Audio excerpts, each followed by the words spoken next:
And if you ever thought that this avalanche of legal scrutiny would somehow shame Trump from his nonstop grifting of the rubes, you are a sweet, sweet child, one of God's innocents, and should not be allowed in the room where Daddy keeps his sharp things. Once again, Stephen Colbert, the renowned comedian and late show host, took a dig at Donald Trump, the Republican nominee for the 2024 presidential elections.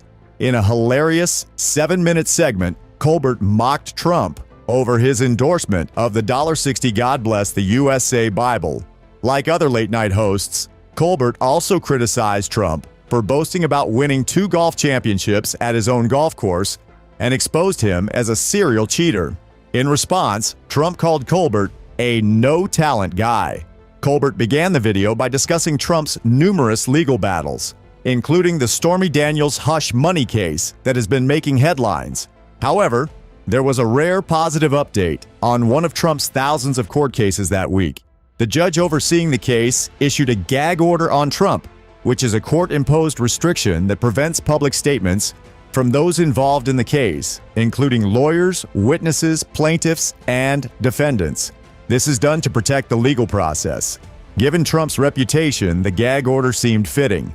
Colbert is a frequent user of social media, using it to express his opinions and ideas as much as 77 times a day. Despite a recent gag order that prevents him from discussing certain topics, Colbert still finds humor in the situation while questioning its implications.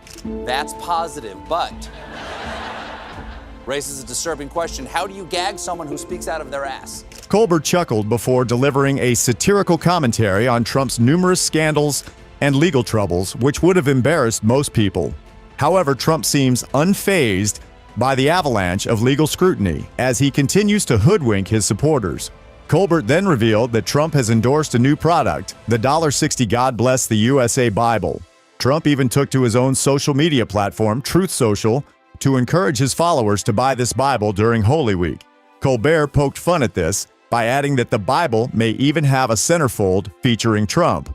He concluded with a witty joke about Mary of Bethlehem, leaving his audience laughing. Wow.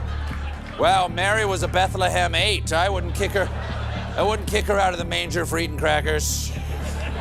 It's not shocking that Trump is selling Bibles, given that creating profit is his religion, according to Colbert. He jokingly suggests that Trump may even have his own version of Jesus, who famously said that if you pay him 4 installments of $19.95, it's easier for a camel to pass through the eye of a needle. The ad encourages viewers to act now, as disciples are waiting to take their orders. Yes, who doesn't love Greenwood's God Bless the USA? Trump has expanded his social media presence beyond Truth Social by also sharing a video revealing his new business partner for a Bible venture that costs $1.60. It is not difficult to speculate who this partner is, as they are a country artist whose songs are frequently played at Trump's rallies. The artist in question is none other than Lee Greenwood, who may not be a familiar name to some. Colbert poked fun at Trump's announcement and video, in which he proudly announced his partnership with Greenwood and referenced his song, God Bless the USA, stating that it's shameful not to love it. Introducing the limited edition God Bless the USA Bible, inspired by Lee Greenwood's hit song and the most recognized patriotic anthem in America, God Bless the USA. During a comedic segment, Colbert poked fun at Greenwood's song and suggested that people should also be aware of his other major hit, Thank You for Blessing the USA, God. This implies that Greenwood may not be well known, which is understandable since the song was released in the 80s. However, God Bless the USA is considered his signature song. Trump believed that partnering with a country performer who has a patriotic hit would help him connect with people in terms of patriotism and would complement his Bible-selling efforts. The Late Show acknowledged this and even played a clip of Greenwood's promotional video for his collaboration with Trump, which features a limited edition of God Bless the USA, inspired by the hit song. I believe the God Bless the USA Bible is the best holy scripture named after a country song since the Take This Job and Shove It Bhagavad Gita. During his late-night show, Stephen Colbert took a jab at a recent political advertisement that boasted having the most patriotic anthem in the country. Colbert playfully challenged his audience to name a more renowned patriotic tune, only to later reveal that he was just kidding. With a grin, he declared that the most patriotic anthem in the USA is undoubtedly Party in the USA by Miley Cyrus, eliciting laughter from his viewers. Colbert then extended his gratitude to Cyrus for her service with a touch of sarcasm before changing the subject to President Trump's recent photo opportunity with a Bible. With a wry smile, Colbert made a clever reference to Johnny Paycheck's Take This Job and Shove It as being the best holy scripture named after a country song, all while subtly acknowledging the revered Hindu scripture, the Bhagavad Gita. Colbert's sharp wit and astute observations about politics and culture have made him a favorite in the late-night talk show scene, and his latest monologue was no exception. Amidst the difficulties of the current situation, everyone manages to find something humorous to brighten their mood. So you're spending $60 on public domain writing. Trump recently shared a promotional video in which he unveiled a fresh take on the Bible. This updated version features the King James translation, alongside the Constitution, Bill of Rights, Declaration of Independence, and Pledge of Allegiance. However, some have criticized this offering as a ripoff, given its $60 price tag. Colbert was quick to point out this issue. If you order now, you'll get all the lyrics to Camptown Races and a picture of Jesus' most beloved disciple, Steamboat Willie. Merely to offer an assemblage of pre-existing written works to the general audience. Colbert. During his show, Colbert shared another clip from Trump's promotional video where he politely encouraged Americans to keep a Bible at home, specifically this Bible. He even mentioned having so many Bibles at home that he needs spares because they burst into flames whenever he touches them. Colbert made a humorous remark about this. This Bible is a reminder that the biggest thing we have to bring back America and to make America great again is our religion. In a recent interview, President Donald Trump revealed his favorite book, which turned out to be the Bible. Stephen Colbert, the television host, took this opportunity to impersonate the president and entertain his audience. Colbert joked about the Bible's stories, including the snake and Abraham's son.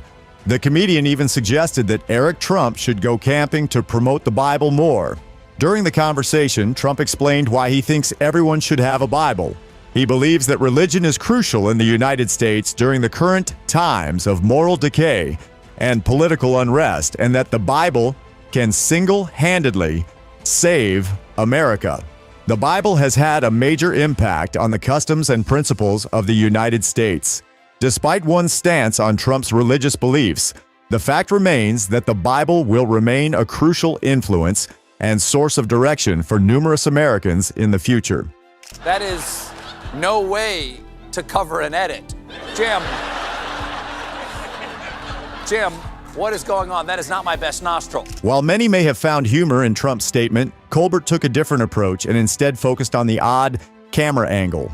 He expressed his curiosity about the reason behind it and even went so far as to mimic Trump's camera angle during his mockery, noting that it did not flatter Trump. This is a frequently asked question. Evidently, the workers at the Bible factory really get excited over the word begat. While perusing the official God Bless the USA Bible website, one can purchase Trump's Bibles. During his browsing, Colbert came across a peculiar inquiry in the frequently asked section. The host, employing his signature sarcasm, deemed the question both bizarre and factual. The inquiry in question was, "What should I do if my Bible has pages that stick together?" A great honor to have won both the club championship and the senior club championship this week at Trump International. For centuries, the Bible has served as a guide for those who follow the Christian faith. However, it has only recently gained more popularity thanks to former President Donald Trump's endorsement.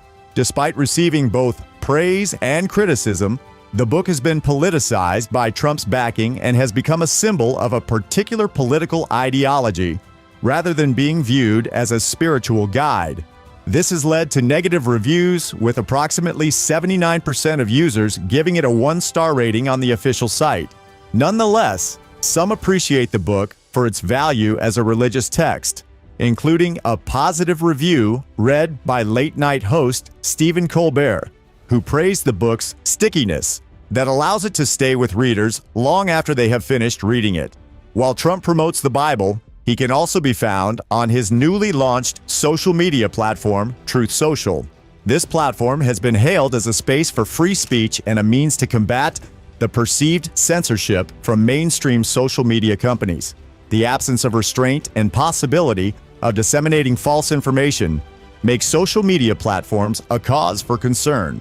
Donald Trump recently utilized Truth Social to brag about his victory in 2 golf tournaments held at his privately owned course.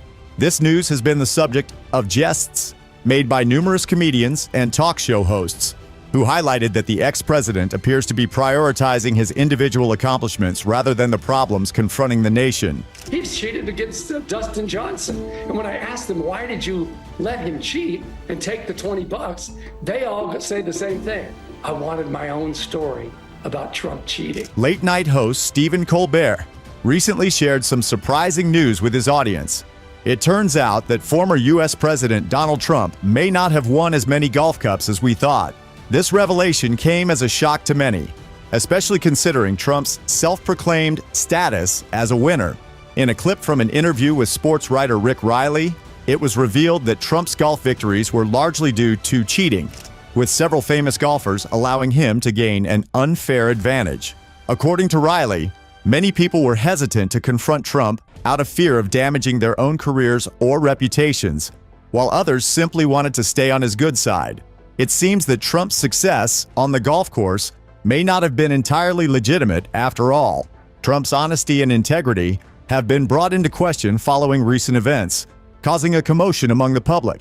The lasting effect on Trump's legacy is yet to be determined, but this revelation has further complicated his already contentious presidency. To close the segment, Colbert employed irony by suggesting that people might be tempted to let Trump win because it's the only way they'll hear about him cheating, unless they marry him. Trump is known to dislike criticism, especially from late-night hosts like Colbert, whom he has referred to as not talented and filthy. Despite this, Colbert frequently mocks Trump's recent ventures and contradictory statements. In the past, their animosity escalated when Colbert displayed a billboard in Times Square featuring Trump's angry tweets about late-night hosts. It seems that their feud has only helped to boost each other's popularity and ratings.